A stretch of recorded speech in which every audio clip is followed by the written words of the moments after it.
قابل مبارکباد ہے وہ لوگ کہ جن کو قرآن مجید یہاں سننے کی سعادت حاصل ہوئی، اور اللہ تعالیٰ نے یہ موقع نصیب فرمایا کہ وہ یہاں پر شریک ہوئے اور قرآن مجید سنا۔ یہ اس لیے عرض ہے کہ حدیث میں معلوم ہوتا ہے کہ اتنا باعظمت اور اتنا رفیع اور بلند اور ایسی ذات گرامی کا کلام ہے کہ جس کو سننے یا جس کو پڑھنے کی اجازت حضرات ملائکہ اور فرشتوں کو دی ہے۔ فرشتوں کو بھی یہ اجازت دی ہے کہ وہ قرآن مجید سن سکے یا قرآن مجید پڑھ سکے، سوائے حضرت جبرائیل علیہ السلام کے کہ وہ قرآن مجید اور تمام آسمانی کتابیں لے کر آئے۔ اور حدیث میں ہے کہ جناب نبی کریم صلی اللہ علیہ وسلم سے رمضان المبارک میں دور فرماتے تھے، ان کو چھوڑ کر کسی فرشتے کو، وہ چاہے میکائیل ہو یا اسرائیل ہو یا اسرافیل ہو، کتنے بھی باعظمت ہوں، کتنے بھی بلند پایا ہوں اور کوئی بھی ہو، اور تعداد آپ اس سے اندازہ لگائیے حضرات ملائکہ کی جو تعداد ہے کہ حدیث میں ہے کہ خانہ کعبہ زمین کے اوپر ہے اور آسمان کے اوپر بیت المعمور ہے۔ جس طریقے پر خانہ کعبہ کا طواف حجاج کرام اور عمرہ کرنے والے ادا کرتے ہیں، چکر لگاتے ہیں اس کے ارد گرد اور طواف کرتے ہیں، ٹھیک اسی طریقے پر آسمان پر بیت المعمور ہے،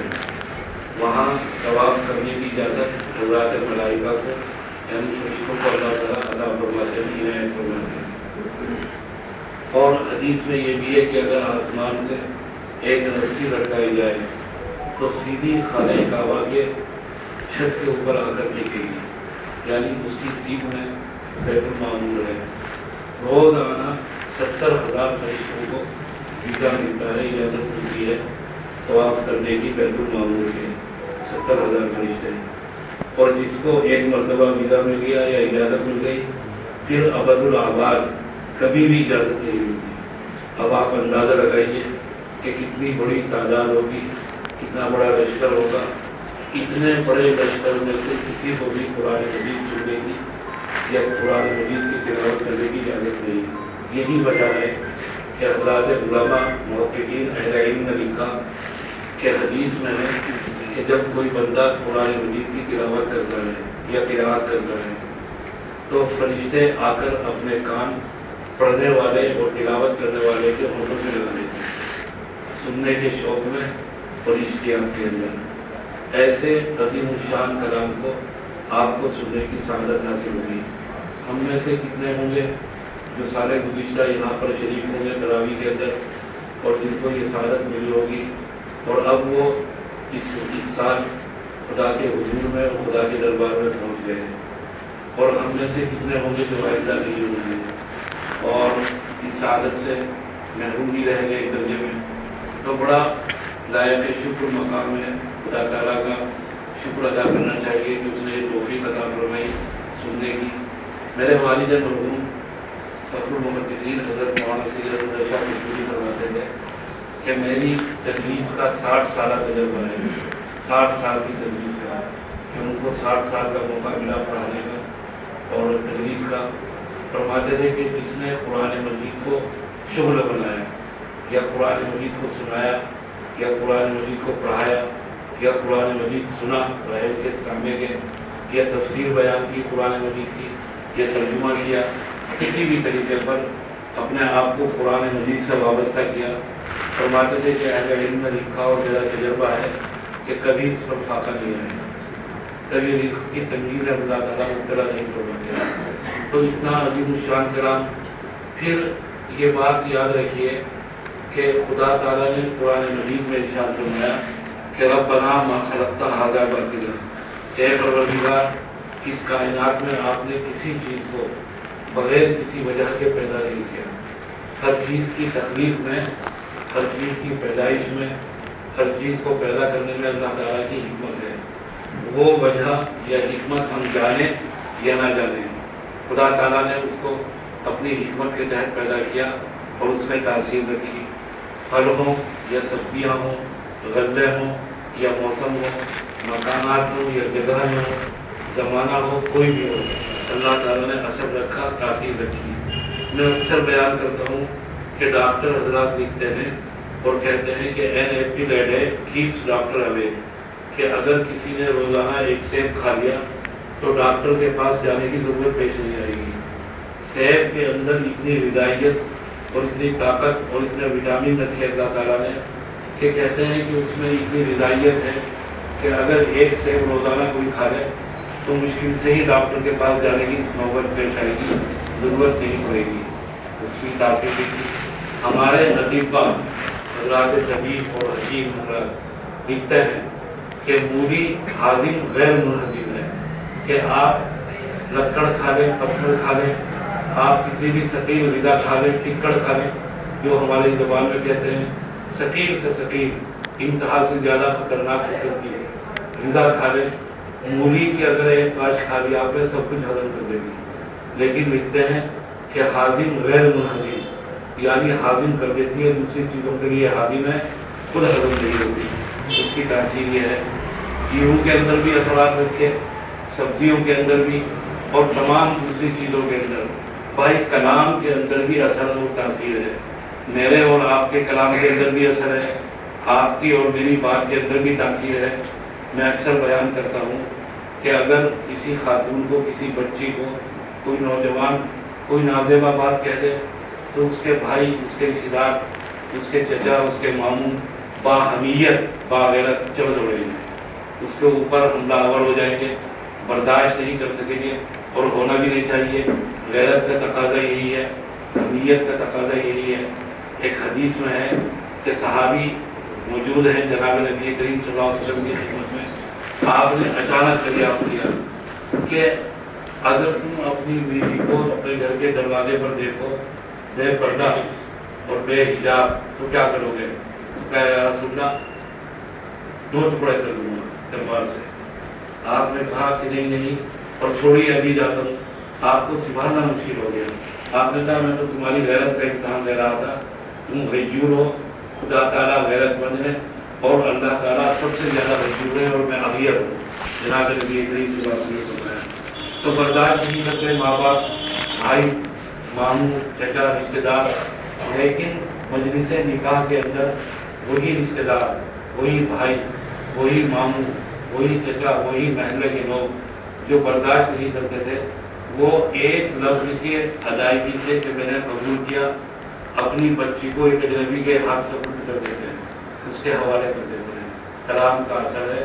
کلام کی تاثیر ہے، کلام کی طاقت ہے اور کلام کی قوت ہے۔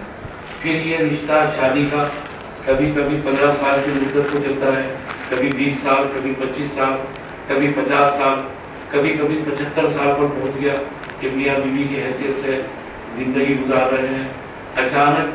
کسی موقع پر زبان سے نکل گیا کہ میں نے طلاق دی، تمام وہ حجابات، تمام وہ پابندیاں، تمام وہ قیود جو نکاح سے پہلے تھی سب لوٹ کر آ جائیں گی، سب پابندیاں آ جائیں گی، ساری بے حجابی ختم ہو جائیں گی، ساری بے تکلفیاں ختم ہو جائیں گی، تمام تعلقات کا انقطاع ہو جائے گا۔ ایک جملہ کے میں نے طلاق دی۔ کلام کا اثر ہے، کلام کی تاثیر ہے۔ جب آپ کے کلام میں اور میرے کلام میں یہ اثر اور تاثیر ہے کہ کیا خیال ہے آپ کا حضرات اولیاء اللہ کے کلام کے بارے میں؟ حضرات ولی جو اللہ تعالیٰ کے مخصوص اور خدا رسیدہ بندے ہیں، خدا کے ولی ہیں، ان کے کلام میں کیا طاقت ہوگی؟ کہیں اور نہیں دور جانے کی ضرورت۔ آپ کے شیخ الہند حضرت مولانا محمود حسن صاحب دیوبندی جو استاد الاساتذہ ہیں، ہمیں اہل دیوبند کو اپنے دیوبند کے ان جو عظیم الشان شخصیات پیدا ہوئی ان کی قدر نہیں ہے۔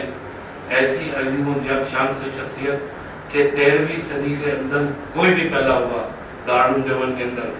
وہ حضرت شیخ الہند مولانا محمود حسن دیوبندی کا تلمیذ اور ان کا شاگرد ہے۔ چاہے انور شاہ کشمیری ہو، چاہے حسین احمد مدنی ہو، چاہے علامہ ابراہیم بلیاوی ہو، چاہے اعزاز علی ہو، چاہے مفتی اعظم کفایت اللہ دہلوی ہو، چاہے امام انقلاب عبید اللہ سندھی ہو، کوئی بھی ہو، سب ان کے تلمیذ اور ان کے شاگرد ہیں۔ ایسی شخصیت پیدا ہوئی۔ دارالعلوم دیوبند کے استاد اور حضرت شیخ الہند کے شاگرد شیخ الادب مولانا اعزاز علی صاحب، ان کے یہاں پر بیٹا پیدا ہوا مولانا احمد میاں صاحب، قاری احمد میاں، جو پرانے لوگ ہیں وہ ان کو جانتے ہیں، وہ دیکھنے والے ہیں، میری عمر کے وہ بھائی نام موجود ہے یہاں پر قدس ذکرہ، ان کی عمر کے لوگ، انہوں نے دیکھا ہے ان کو اتنی تیز رفتاری سے چلتے تھے اور اس سے تیز رفتاری سے بولتے تھے۔ جب پیدا ہوئے تو 2-1 سال کی عمر ہو گئی، زبان نہیں اٹھتی تھی۔ شیخ الہند مولانا محمود حسن صاحب دارالعلوم سے درس دے کر چلے، راستہ وہی تھا چھتے کی مسجد کے سامنے سے، میرے غریب خانے کے سامنے سے، اور یہ آپ کے عثمانی چوک سے اپنے گھر پر تشریف لے جاتے۔ شیخ الادب آئے پیچھے پیچھے حضرت کے، اور آ کر حضرت سے چھٹا مسجد کے سامنے عرض کیا کہ حضرت بچہ پیدا ہوا ہے گھر پر، اتنی عمر ہو گئی لیکن زبان نہیں اٹھتی، دعا فرما دیجیے۔ کہ بولنے لگے، رک گئے، اور حضرت شیخ الادب کو دیکھا نظر اٹھا کر اور فرمایا مولوی صاحب اتنا بولے گا کہ دنیا پریشان ہو جائے گی، آپ بھی پریشان ہو جائیں گے اور دنیا۔ پھر ہم نے خود دیکھا کہ ان کی بات بس سمجھنے والے ہی سمجھ سکتے تھے، اتنا بولتے تھے، اتنی تیز رفتاری کے ساتھ اور اتنی جلدی اور اجلت کے ساتھ کہ رحمان الحفیظ قلندر ہرچے گوئے دیدہ گوئے، اللہ کا بندہ اور ولی جو کچھ کہتا ہے گویا اس کی نظروں کے سامنے ہے۔ جب ان کے کلام میں یہ تاثیر ہے، کیا خیال ہے آپ کا صحابہ رضوان اللہ علیہ مجمعین کے کلام کے بارے میں، حضرات اولیاء اللہ کے کلام کے بارے میں؟ حضرت نظام الدین اولیاء کے واقعات میں لکھا، واقعات ہیں اللہ جانے کی سچ صحیح و درست، لیکن لکھا ہے کہ حضرت کے ایک خلیفہ تھے، سلطان الاولیاء کے نام سے مشہور ہے حضرت نظام الدین اولیاء، دہلی میں مشہور نظام الدین کے اندر مزار ہے۔ ان کے شاگرد اور ان کے تلمیذ اور ان کے خلیفہ اور مرید میاں شیر سوار، حالات میں لکھا کہ کرامت کے دور پر میاں شیر سوار شیر کے اوپر سوار ہوتے اور جنگل میں رہتے تھے، اور جب کبھی نظام الدین سے ملاقات کرنے کے لیے آتے نظام الدین میں، تو بطور کرامت شیر کے اوپر سوار ہوتے، سانپ کو پکڑتے، بہت بحیثیت ہنٹر کے استعمال کرتے گھوڑے کے، اور آ کر نظام الدین سے ملاقات کرتے، اور جب خانقاہ کے قریب پہنچتے تو دونوں کو چھوڑ دیتے، سانپ بھی چھوڑ دیتے اور شیر کو بھی۔ ایک موقع پر حضرت نظام الدین بالا خانے پر دھوپ تاپ رہے تھے، اچانک اسی حال میں دیکھا کہ نظام میاں شیر سوار آ رہے ہیں، اور اسی شان کے ساتھ کہ شیر پر سوار ہیں اور ہاتھ میں سانپ کو ہنٹر بنا کر، تو حضرت کی نظر پڑ گئی۔ اب چاہا کہ تنبیہ کی جائے، اہل علم نے، حضرات صوفیہ نے اور اہل اللہ نے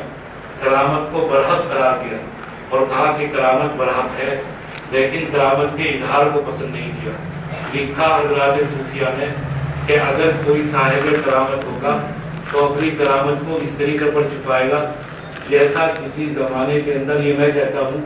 کنواری لڑکیاں اپنے ماہواری کے کپڑے کو چھپاتی تھیں، اس طریقے پر چھپائے گا، اظہار کو کرامت کے پسند نہیں کیا۔ تو حضرت نے چاہا نظام الدین نے کہ ان کی اصلاح کی ضرورت ہے، تنبیہ کی۔ جب آئے میاں شیر سوار قریب پہنچے حضرت کی خدمت میں، تو فرمایا کہ میاں تمہاری حکومت ابھی تک جانوروں کے اوپر ہے، ہمارا تو یہ حال ہے کہ اس دیوار کو اگر کہیں کہ چل پڑے تو یہ بھی چل پڑے۔ حضرت نے یہی کہا تھا، وہ دیوار کھس کے آگے کو ہاتھ مارا اور کہا کہ تو کہاں چلی، ابھی تو تجھے ہم نے حکم بھی نہیں کیا۔ یہ تاثیر جب اللہ تعالیٰ کے بندوں کی زبان میں خدا نے نصیب کی۔ کیا خیال ہے آپ کا صحابہ کی کلام میں؟ پھر کیا خیال ہے جناب سرور کائنات صلی اللہ علیہ وسلم کے کلام کے بارے میں؟ کیا آپ کے کلام کے اثر کیا ہوگا، تاثیر؟ حدیث میں ہے کہ آپ صلی اللہ علیہ وسلم فتح مکہ کا موقع ہے، آپ خانہ کعبہ کا طواف کر رہے ہیں، تازہ مکہ فتح ہوا ہے ابھی بالکل، اور ابھی کفار اور مشرکین کے جذبات انتقام کے عروج پر ہیں، ان کے غصہ اور غضب اپنے شباب پر ہے۔ صحابہ کا بیان ہے کہ ہم نے سیکیورٹی کے نقطۂ نظر سے پیغمبر کو اپنے حلقہ میں لے رکھا ہے، پیغمبر درمیان میں ہے اور صحابہ نے گھیر رکھا ہے، اور آپ طواف کر رہے ہیں خانہ کعبہ کا، اور ایک نوجوان کافر نیزہ ہاتھ میں لے ہوئے پیچھے اس موقع کی تلاش میں کہ محمد کا موقع ملے تو نیزے سے حملہ کر کر کام تمام کر دوں۔ 2-3 چکر ہی ہوئے تھے، اچانک آپ پیچھے مڑ پڑ گئے اور اس نوجوان کافر کے یہاں آ کر کھا آپ نے اور دریافت کیا، کیا سوچ رہے ہو؟ کہہ رہا کچھ نہیں یا رسول اللہ، کچھ نہیں۔ آپ نے کہا جو سوچ رہے ہو اس کو بدل ڈالو۔ کہتا ہے کہ خدا کی قسم، جس ذات کے لیے جان دینے آیا تھا، جو ذات دنیا کے اندر سب سے نفرت انگیز، سب سے مبغوض، اور سب سے زیادہ مجھے نفرت تھی اس سے، 1 سیکنڈ کے اندر سب سے زیادہ محبت ہو گئی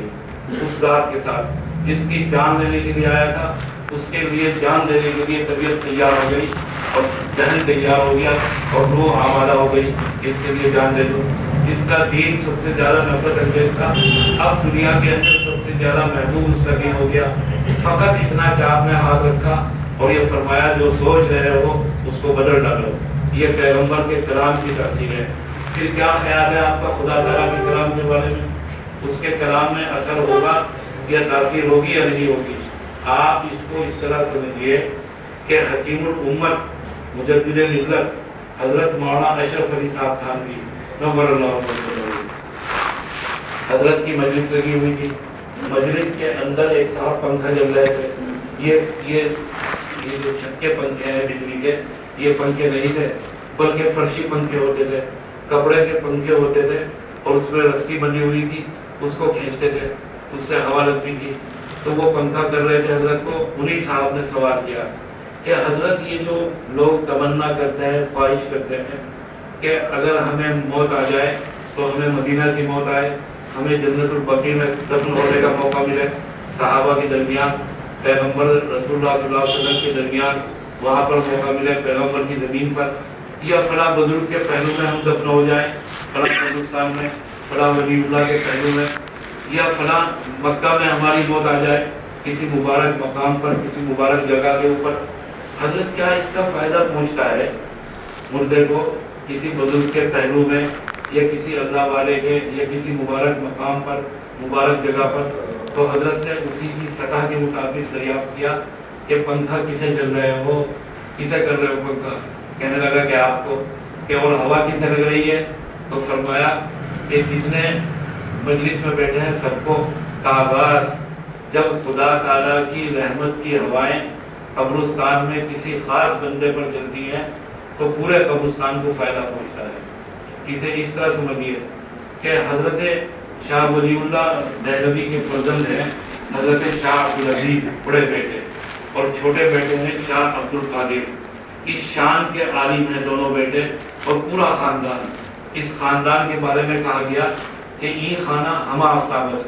کہ اس خاندان کا جو بھی شخص اٹھا وہ سورج اور چاند کے مانند نکلا، یعنی اتنا چمکدار اور علم کے اندر اتنا ماہر جیسے آسمان کے اوپر سورج اور چاند، اس خاندان کا ہر فرد۔ علماء دیوبند کا فیصلہ ہے کہ قرآن مجید اگر کبھی کو بجائے عربی کے اردو زبان میں نازل ہوتا تو اس زبان میں نازل ہوتا جس زبان میں حضرت شاہ عبد القادر نے اردو میں ترجمہ کیا۔ یہ وہ شان، ان کی شان ہے حضرت شاہ عبد القادر کا ترجمہ۔ بڑے بھائی نے بھی تفسیر لکھی قرآن مجید کی، تفسیر عزیزی کے نام سے فارسی میں، چند ہی پارے کیے تھے تفسیر کے، یہ وفات ہو گئی۔ میرے دادا حضرت امام الحسن علامہ کشمیری فرماتے تھے کہ آج تک 1400 سال میں قرآن مجید کو حل کرنے کا اور اس کی تفسیر کو حق ادا کرنے کا حق ادا نہیں ہوا۔ کیسے کیسے مفسر گزر گئے، امام راضی گزر گئے، فخر الدین راضی، زمخشری گزر گئے، داراللہ زمخشری، ناصر الدین بیضاوی گزر گئے، ابن کثیر گزر گئے، اور اسی طریقے پر الامان الحفیظ، اس شان کے حضرات مفسرین گزرے ہیں، اور اتنا بڑا ذخیرہ ہے تفسیر کا کہ اگر آپ کے اس پورے محلے میں ان کی تفسیری کتابوں کو جمع کر دیں تو یہ محلہ چھوٹا پڑ جائے گا اور وہ تفسیری کتابیں ناکافی ہوں گی، سما نہیں پائیں گی اس مقام پر۔ اس کے باوجود فرماتے تھے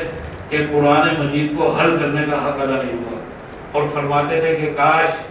حضرت شاہ عبدالعزیز کی تفسیر عزیزی مکمل ہو جاتی تو قرآن مجید کو حل کرنے کا حق ادا ہو جاتا امت کی گردن سے۔ اس شان کا، اور کیا شان ہے، 29 شعبان کو بڑے بھائی حضرت شاہ عبدالعزیز کسی طالب علم کو بھیجتے تھے کہ جا کر دیکھ کے آؤ چھوٹا بھائی عبد القادر اپنی مسجد میں کیا کر رہا ہے۔ تو اگر آ کر طالب علم یہ کہتا کہ حضرت تلاوت کلام پاک کر رہے تھے، قرآن پاک کا دور کر رہے تھے، تو فرماتے تھے کہ آج رمضان کا چاند ہو جائے گا۔ اگر طالب علم یہ کہتا تھا اگر کہ حضرت اپنے کسی اور کام میں مشغول تھے، کسی کتاب کے مطالعے میں تھے یا کوئی اور کام میں مشغولیت تھی، تو فرماتے تھے کہ آج رمضان کا چاند نہیں ہوگا، اور فرماتے تھے کہ میرے بھائی کا کشف اتنا مضبوط ہے کہ اگر آج رمضان کا چاند ہونا ہوتا تو وہ تلاوت کلام پاک اور دور کے اندر مشغول ہوتا۔ یہ بڑے بھائی کے خیالات تھے چھوٹے بھائی کے بارے میں۔ قدرت کی کرشمہ کاریاں، چھوٹے بھائی کی وفات ہو گئی بڑے بھائی کے سامنے۔ حضرت شاہ عبدالعزیز حیات ہیں اور شاہ عبدالقادر کی وفات ہو گئی۔ دفن کر دیا گیا مہدیان میں، دہلی کا قبرستان جس کے اندر ان کے والد اور پورا خاندان دفن ہے۔ جب صبح کو فجر کے بعد اگلے روز آئے ہیں قبر پر، بڑا بھائی آیا ہے شاہ عبدالعزیز اپنے شاگردوں کے ساتھ اور فاتحہ پڑھی۔ فاتحہ پڑھنے کے بعد ایثار ثواب کیا تو یہ فرمایا وہاں سے فارغ ہونے کے بعد کہ آج اس قبرستان کے تمام مردوں سے اللہ تعالیٰ نے عذاب عطا کیا اور فرمایا کہ یہ عبدالقادر کے حفظ قرآن کی برکت ہے۔ تو یہ خدا تعالیٰ کے کلام کی شان ہے، یہ خدا تعالیٰ کے کلام کی تاثیر ہے، ان کے کلام کے اثرات ہیں۔ بھائی، میں نے آپ کے سامنے قرآن مجید کی آیت پڑھی جو معروف ہے، مشہور ہے، لیلۃ القدر کے بارے میں۔ یاد رکھنا کہ ہر عبادت کے اور ہر چیز میں اللہ تعالیٰ نے اثر اور تاثیر رکھا، عبادات میں بھی اثرات رکھے ہیں، تاثیر رکھی ہے۔ قرآن مجید میں کم و بیش اشارتاً، عنایتاً، وضاحتاً 100 جگہ سے زائد ہمیں حکم دیا کہ نماز پڑھو، نماز پڑھو، نماز پڑھو، نماز کی طرف توجہ دلائی اور نماز کا پابند قرار دیا۔ اور پھر ایک جگہ پر جا کر بتا دیا کہ نماز کیوں پڑھو۔ سوال یہ پیدا ہوتا ہے، فرمایا کہ ان الصلاۃ تنہی عن الفحشاء والمنکر، کہ اس عبادت کے، اس نماز کے اثرات یہ ہیں، اس کی تاثیر یہ ہے کہ یہ بے غیرتی، برائیوں اور فحش کاموں سے روکنے والی چیز ہے، بے غیرتی اور بے حیائی کے کاموں سے روکنے والی چیز ہے۔ سیدنا عمر بن خطاب رضی اللہ تعالیٰ عنہ جو امیر المومنین ہیں اور خلیفہ ثانی ہیں، جناب نبی کریم صلی اللہ علیہ وسلم کی وفات کے بعد ابو بکر رضی اللہ تعالیٰ عنہ، پھر اس کے بعد حضرت عمر، اس شان کی ان کی عمارت ہے اور ایسے انہوں نے حکومت کی ہے کہ ایک موقع پر جب ہندوستان آزاد ہوا تو مہاتما گاندھی نے جو کیبنٹ بنائی اور اپنے تمام جتنے لیڈروں کو جمع کیا جو حکومت سازی کر رہے تھے، تو کہا مہاتما نے کہ اگر حکومت کرنی ہے تو اس شان کی کرنا جس شان کی عمر نے کی ہے، سیدنا عمر رضی اللہ تعالیٰ عنہ۔ تو ان کی شان عجیب ہے، اللہ تعالیٰ نے بڑی اونچی شان عطا فرمائی، جسارت میں، جرأت میں اور حق بات کے اظہار میں، حق بات کہنے میں، جرأت اور بے باکی کے اندر علامات نفیس۔ چند صحابہ ایسے ہیں جن کے اندر آپ کوئی نمبر نہیں دے سکتے، ہماری ابن عاص رضی اللہ تعالیٰ عنہ، خالد ابن ولید اور سیدنا عمر بن خطاب، ان کی جرأت کو اور ان کی دور آوری کو، ان کی قوت، اور علی کرم اللہ وجہہ، ان کے اندر کوئی نمبر نہیں دے سکتے۔ تو حضرت عمر بن خطاب ہیں رضی اللہ تعالیٰ عنہ، عجیب غریب شان اللہ تعالیٰ نے عطا فرمائی، الامان الحفیظ۔ ایک موقع پر حضرت عمر رضی اللہ تعالیٰ عنہ موجود ہیں اور دار ارقم کے اندر موجود ہیں، نبی کریم صلی اللہ علیہ وسلم مکہ میں ہیں، ہجرت کا واقعہ ابھی پیش نہیں آیا۔ اس موقع پر دار ارقم میں آپ خفیہ طور پر اور پوشیدہ طور پر تبلیغ فرما رہے ہیں اسلام کی، اور اسلام کی تعلیم دیتے ہیں، صحابہ وہاں پر موجود ہیں۔ حضرت سید الشہداء حمزہ رضی اللہ تعالیٰ عنہ جو نبی کریم صلی اللہ علیہ وسلم کے چچا ہیں، جرأت میں اور بہادری کے اندر کسی بھی طرح حضرت عمر رضی اللہ تعالیٰ عنہ سے کم نہیں ہے، وہ بھی وہاں پر موجود ہے۔ اچانک دروازے پر دستک ہوئی، نبی کریم صلی اللہ علیہ وسلم نے سیدنا حمزہ رضی اللہ تعالیٰ عنہ کو حکم دیا کہ ذرا دیکھو کون ہے۔ حضرت حمزہ نے دروازے کی دراز سے جھانک کر دیکھا تو حضرت عمر رضی اللہ تعالیٰ عنہ، اور عالم غضب کے اندر حضرت کے بارے میں لکھا اہل علم نے، علماء نے، حضرت کا حلیہ کہ دبلے پتلے تھے، نکلتا ہوا قد، اور سر کے اوپر بال چھوٹے چھوٹے حبشیوں کی طرح مڑے ہوئے، گول گول،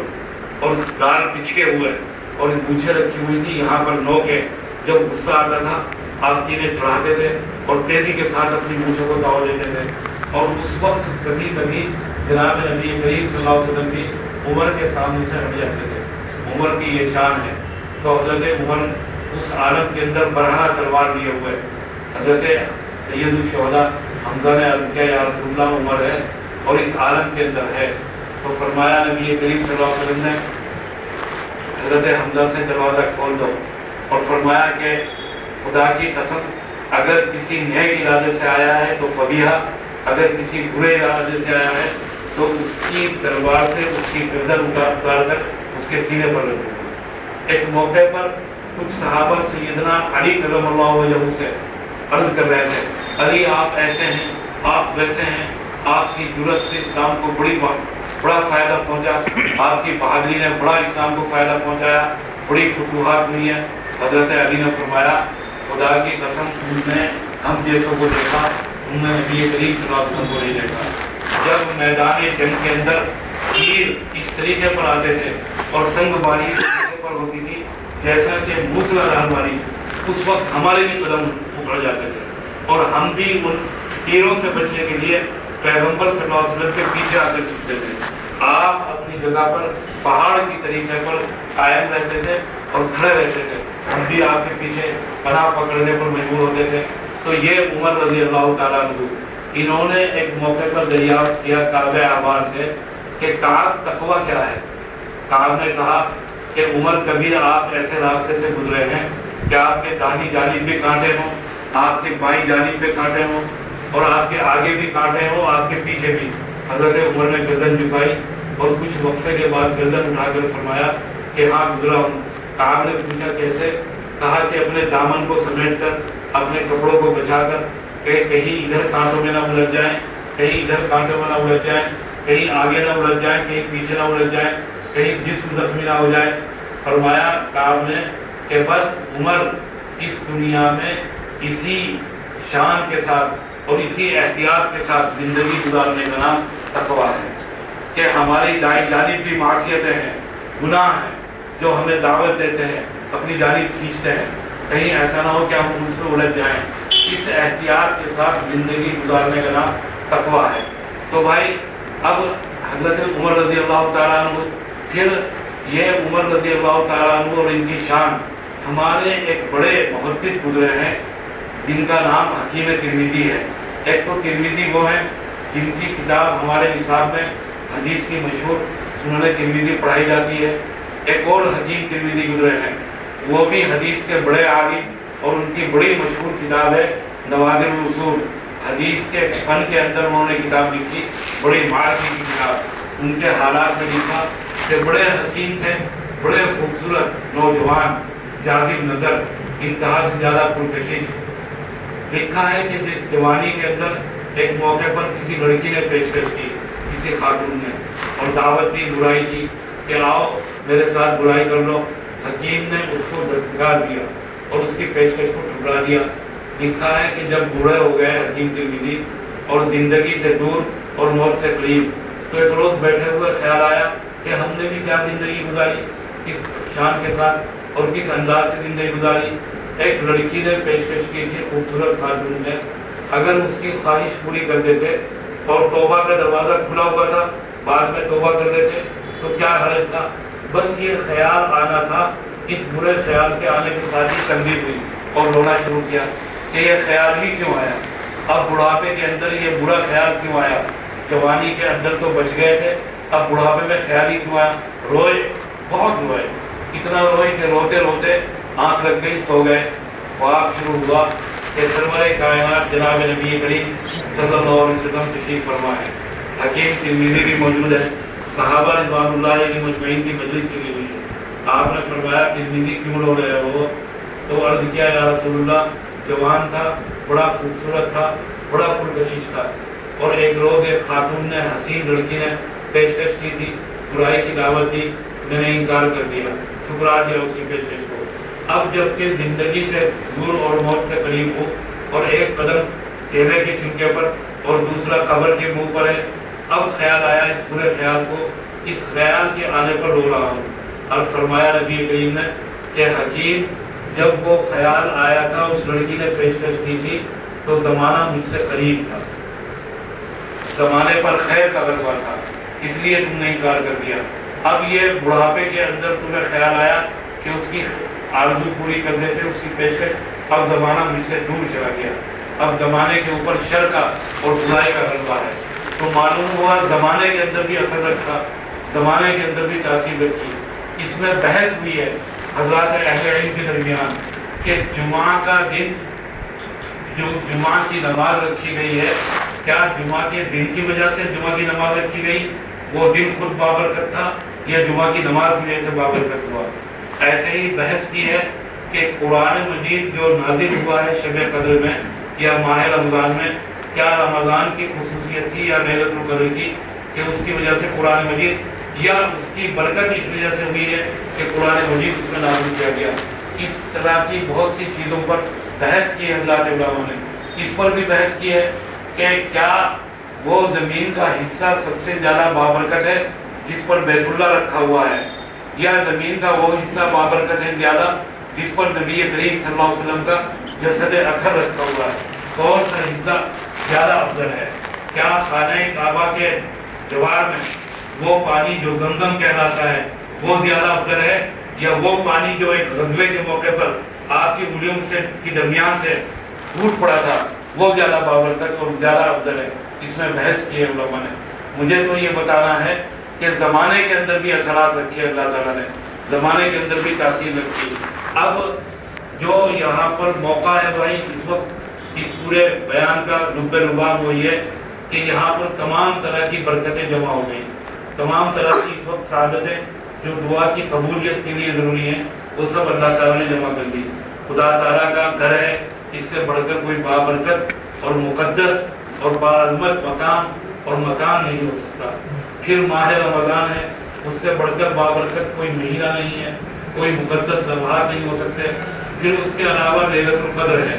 لیلۃ القدر کو اس طریقے پر سمجھیے آپ کہ بخاری شریف کی حدیث ہے کہ نبی کریم صلی اللہ علیہ وسلم نے ارشاد فرمایا کہ آپ صحابہ رضوان اللہ علیہم فرماتے ہیں کہ آپ گھر سے باہر مسجد میں تشریف لائے۔ آج بھی جن لوگوں کو حج کی سعادت نصیب ہوئی یا عمرے کی سعادت نصیب ہوئی اور انہیں مسجد نبوی میں روزہ اقدس کے اوپر سلام پیش کرنے کی توفیق اور سعادت میسر آئی، وہ جانتے ہیں کہ مسجد نبوی کے اندر ہی نبی کریم صلی اللہ علیہ وسلم کا حجرہ حضرت عائشہ کا حجرہ تھا جس میں آپ قیام پذیر تھے اور جہاں آپ کی وفات ہوئی۔ آپ کا اگلا قدم مسجد کے اندر ہوتا ہے،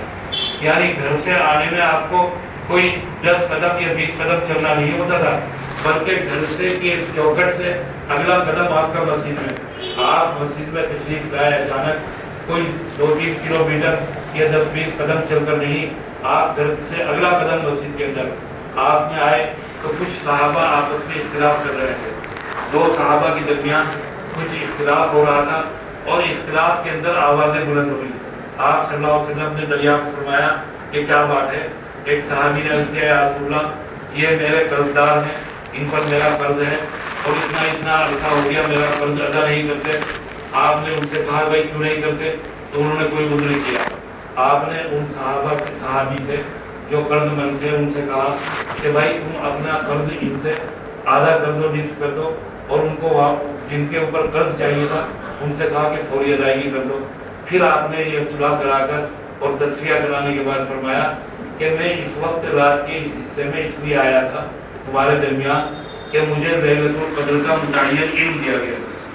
کہ لیلۃ القدر 21ویں شب میں ہے یا 23ویں شب میں ہے یا 25ویں شب میں ہے یا 27ویں شب میں ہے یا 29ویں شب میں ہے۔ اللہ تعالیٰ نے متعین طور پر بتا دیا تھا کہ کون سی شب میں ہے اور میں تمہیں بتانے آیا تھا، لیکن تمہارے جھگڑے کی وجہ سے وہ مجھے علم اللہ تعالیٰ نے بلا دیا۔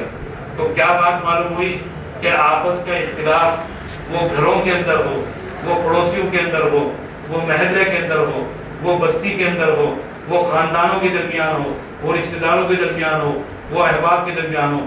اس کی نحوست یہ ہے کہ برکت اللہ تعالیٰ اٹھا لیتے ہیں اور نحوست تاری ہو جاتی ہے۔ گھروں کے اندر اگر اختلاف ہوگا، گھروں کے اندر اگر جھگڑا ہوگا، شوہر اور بیوی کے درمیان، اولاد اور ماں باپ کے درمیان، رشتہ داروں کے درمیان یا اہل محلہ کے درمیان یا پڑوسیوں کے درمیان، تو اللہ تعالیٰ برکت اٹھا لیں گے، یعنی ایسی برکت کی راہ کہ جس کا متعین علم اللہ تعالیٰ نے دیا تھا، جھگڑے کی وجہ سے وہ علم اللہ تعالیٰ نے اٹھا لیا۔ حدیث بخاری شریف کی، بخاری شریف جلد اول میں حدیث موجود ہے۔ تو ایسی بابرکت بات ہے، اتنی متعین۔ اب اگرچہ شیخ الاسلام علامہ شبیر احمد صاحب عثمانی الامان الحفیظ کیا شان کے بزرگ گزرے ہیں، اتنی اونچی شان ہے